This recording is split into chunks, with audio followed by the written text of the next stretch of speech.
fixed splitting of the second sound.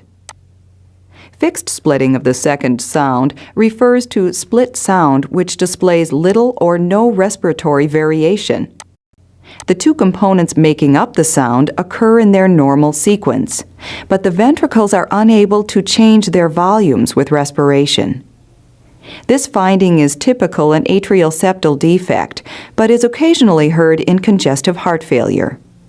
The fixed split is heard best at base left with the diaphragm. The following example demonstrates a widely fixed split second sound.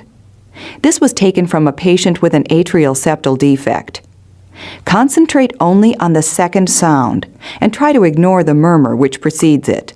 The murmur will be discussed later.